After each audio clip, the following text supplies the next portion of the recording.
Welcome to Jake and Jenna English, the podcast where you learn real English through real conversations. I'm Jenna, and today Jake and I are going to talk about two very different ways of living. I'm going to talk about the countryside, and after me, Jake is going to talk about city life. So, let's start. What is it really like to live in the countryside? First, what do we mean when we say the countryside? The countryside is the land outside of cities and towns. It has open fields, green hills, forests, farms, and small villages. There are not many people. The roads are quiet, the air is clean, and instead of traffic, you hear birds. A lot of people dream about living in the countryside, but what is everyday life actually like out there? Let's start with mornings. In the city, mornings are loud. Alarms go off, cars honk, people rush. But in the countryside, mornings feel completely different. You wake up slowly. You might hear a rooster. You might hear the wind moving through the trees. People who live in the countryside often say the morning is their favorite time of day. Everything feels calm. There is no rush. You make a cup of tea, sit outside, and just listen to the silence. That sounds really good, right? Now let's talk about getting around. In the city, you can take a bus, a train, or walk. Everything is close. But in the countryside, things are far apart. You almost always need a car. If you don't have one, life gets very difficult. The nearest supermarket might be 30 minutes away. The nearest hospital could be even further. This is one of the biggest challenges of countryside living. You need to plan ahead. You can't just step outside and grab something quickly. What about community? This is one of the best parts of countryside life. In the city, you might not even know your neighbors. Everyone is busy, everyone is in their own world. But in the countryside, people know each other. When there is a festival, a problem, or a celebration, the whole community comes together. You are not just a face in a crowd. People know your name. They check on you, they help you. For many people, this sense of belonging is the #1 reason they choose to live in the countryside. What about work? In the past, most countryside people worked on farms. They grew food, raised animals, and worked with the land. But today, things have changed. Many people work from home. With a good internet connection, you can live in a small village and still do your job online. This has made countryside living more popular than ever. People want the peace, but they still need to earn money. More and more people are leaving big cities and moving to small towns and villages. It's a growing trend all around the world. And what do people do for fun? There are no big shopping malls, no nightclubs, no busy restaurants on every corner. But there is nature. You can go hiking in the hills, swim in a river, ride a bike through quiet country lanes, have a picnic in an open field. Life in the countryside is simpler, but for many people, simpler is better. Instead of spending money, you spend time. Time outside, time with family, time doing things with your hands. So, is countryside life perfect? No, nowhere is perfect. It can be too quiet. If you love energy, noise, and excitement, you might get bored. It can be far from hospitals, schools, and shops, which is a real problem for families. And winters in the countryside can be cold, dark, and very long. But for people who want peace, clean air, a slower pace, and a strong community, the countryside can feel like home. Let's look at some key vocabulary before I hand over to Jake. Countryside, the land outside of cities. Open, green, and natural. Peaceful, calm and quiet, without stress or noise. Community, a group of people in the same area who support each other. Remote, far from cities and towns. Pace of life, how fast or slow everyday life moves. So, countryside or city? Which sounds better to you so far? Keep that question in your mind because now it's Jake's turn, and he's going to make a very strong case for city life. Over to you, Jake. Thanks, Jenna. Okay, everyone, I hope you enjoyed hearing about the countryside. It did sound pretty peaceful. But now let's talk about the city. The noise, the lights, the energy, the opportunity. Let's get into it.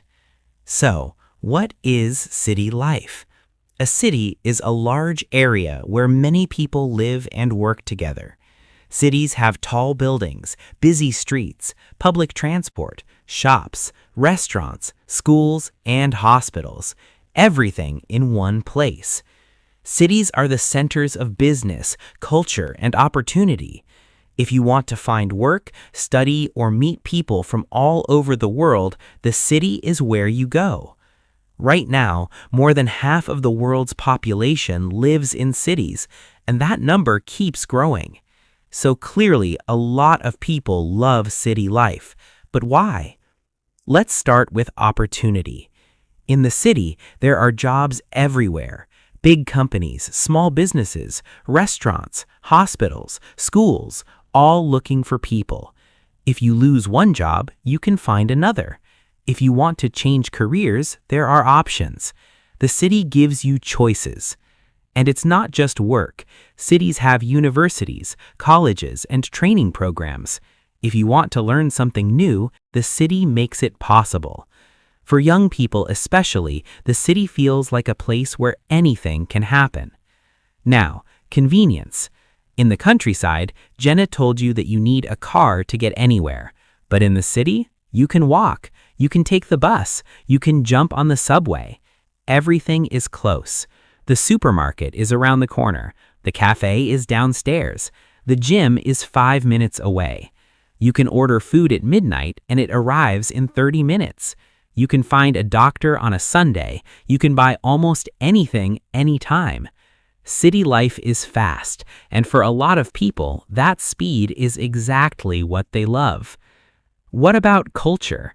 Cities are cultural hubs. There are museums, art galleries, theaters, music venues, and sports stadiums. On any given weekend, you could go to a concert, watch a football match, visit an exhibition, or try food from 20 different countries, all without leaving the city. Cities bring people from everywhere together. That mix of cultures, languages, and ideas makes city life exciting. You are always being exposed to something new people, new perspectives. It keeps life interesting. Social life. Making friends in the city is easier than people think. There are clubs, classes, events, and meetups for every interest. Whether you love books, running, cooking, or art, there is a group for you. And because cities are so diverse, you will almost always find people who think like you, no matter where you're from. But, and this is important, cities can also feel lonely. When millions of people are around you, it's easy to feel invisible. You can walk past the same person every day and never say hello. That's the strange thing about city life. You're surrounded by people, but real connection still takes effort. Now, the challenges. Let's be honest. Cost. That's the big one. Rent in cities is expensive. Food costs more. Transport costs money. Everything adds up quickly. Many people work hard in the city but still struggle to save. The salary is higher, but so is the cost of living. Noise and pollution are also real problems. City air is not clean. If you live near a busy road, you might hear traffic all night. And stress. City life moves fast, and that pace can be exhausting. Long commutes, crowded trains, packed schedules. It takes a lot of energy. So, is city life worth it? For a lot of people, yes. The opportunities, the convenience, the culture, the connections, these things are hard to find anywhere else. Cities push you, they challenge you, they show you what's possible. But city life is not for everyone. Some people find it too loud, too expensive, too overwhelming. And that's completely fine. Both ways of living have real value. Let's look at the key vocabulary from the city life section. Opportunity, a chance to do something positive, like get a job or learn a skill. Convenient, easy to use or access, when things are close and simple. Diverse, having many different types of people, cultures, or ideas. Commute, the journey between home and work. Exhausting, very tiring, when something takes a lot of your energy. So, countryside or city? Jenna talked about peaceful mornings, strong communities, and fresh air. I talked about jobs, culture, convenience, and energy. Neither one is better. It depends on who you are and what matters most to you. Here's a question to think about and try to answer in English. Where would you rather live, the countryside or the city, and why? Think about it, write it down, say it out loud. That's how you practice. Thank you so much for listening today. I'm Jake, and we're Jake and Jenna English. We'll see you in the next episode.